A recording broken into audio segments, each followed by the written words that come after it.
السلام علیکم دوستو، welcome back my YouTube channel. دوستو، سلطان نے انہیں وہیں اپنے آدمی کی نگرانی میں چھوڑا اور خود اکابر شہر کے ہمراہ اس مکان میں جا کر پہنچا۔ یہ ایک چھوٹا سا کمرہ تھا جس میں نہایت مختصر سامان تھا۔ مکینوں کی زاہدانہ زندگی کی شہادت دے رہا تھا۔ اہل شہر ان دونوں کی تعریف میں رتب الانسان تھے اور بظاہر کوئی چیز قابل اعتراض نظر نہیں آئی تھی، لیکن سلطان کا دل مطمئن نہیں تھا۔ اس نے مکان کا فرش ٹھونک بجا کر دیکھنا شروع کیا۔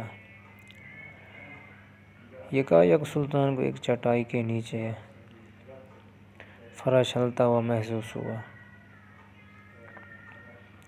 چٹائی ہٹا کر دیکھا تو ایک چوڑی سل تھی۔ اسے سرکایا گیا تو ایک خوفناک انکشاف ہوا۔ یہ ایک سرنگ تھی جو روضہ رسول اللہ صلی اللہ علیہ وسلم اقدس کی طرف جاتی۔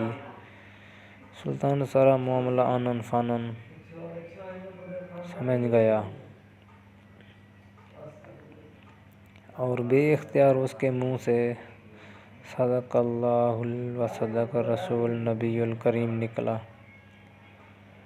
سادہ مزاج اہل مدینہ بھی ان بھیڑ نما بھیڑیوں کی یہ حرکت دیکھ کر ششدر رہ گئے۔ سلطان اب قہر و جلال کی مجسم تصویر بن گیا اور اس نے دونوں ملعونوں کو پابائے زنجیر کر کے اپنے سامنے لانے کا حکم دیا۔ جب وہ سلطان کے سامنے پیش ہوئے تو اس نے ان سے نہایت غضبناک لہجے میں مخاطب ہو کر پوچھا، سچ سچ بتاؤ تم کون ہو اور اس ناپاک حرکت سے تمہارا کیا مقصد ہے؟ تو دونوں ملعونوں نے نہایت بے شرمی اور ڈھٹائی سے جواب دیا، اے بادشاہ، ہم نصرانی ہیں۔ بعض روایتوں میں ہے کہ یہ دونوں یہودی تھے اور اپنی قوم کی طرف سے تمہارے پیغمبر کی لاش چرانے پر مأمور ہوئے ہیں۔ ہمارے نزدیک اس سے بڑھ کر اور کوئی کار ثواب نہیں ہے، لیکن افسوس کہ عین اس وقت جب ہمارا کام بہت تھوڑا باقی رہ گیا تھا تم نے ہمیں گرفتار کر لیا۔ ایک روایت میں یہ ہے کہ یہ سرنگ حضرت عمر فاروق رضی اللہ تعالی عنہ کے جسد مبارک تک پہنچ چکی تھی اور حضرت سیدنا عمر فاروق رضی اللہ تعالی عنہ کا ایک پاؤں مبارک ننگا ہو گیا۔ سلطان کا پیمانہ لبریز ہو گیا۔ اس نے تلوار کھینچ کر ان دونوں بدبختوں کی گردنیں اڑا دیں اور ان کی لاشیں بھڑکتی ہوئی آگ کے اولوں میں ڈالوا دیں۔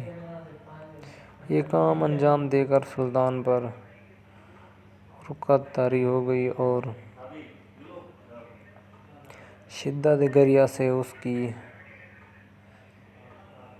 گھکی بند گئی اور وہ مدینہ کی گلیوں میں روتا ہوا گھومتا تھا اور کہتا، زہے نصیب کہ اس خدمت کے لیے حضور صلی اللہ علیہ وآلہ وسلم نے اس غلام کا انتخاب فرمایا۔ جب ذرا قرار آیا تو سلطان نے حکم دیا کہ روضہ نبی اکرم صلی اللہ علیہ وسلم کے گرد ایک گہری خندق کھودی جائے اور اسے پگھلے ہوئے سیسے سے پاٹ دیا جائے۔ سلطان کے حکم کی تعمیل میں روضہ اطہر کے چاروں طرف اتنی گہری خندق کھودی گئی کہ زمین سے پانی نکل آیا۔ اس کے بعد اس میں سیسہ بھر دیا گیا تاکہ زمانے کی دست برد سے ہر طرف محفوظ رہے۔ یہ سیسے کی دیوار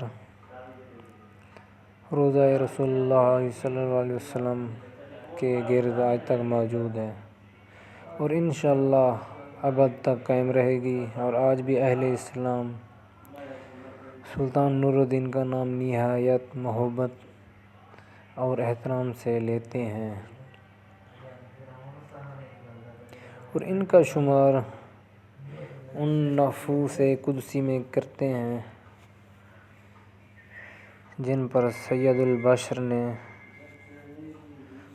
خود اعتماد کا اظہار فرمایا اور ان کے محب رسول صلی اللہ علیہ وسلم ہونے کی تصدیق فرمائی۔ یہ منصب بلند ملا جس کو مل گیا۔ یہ دوستو ملتے ہیں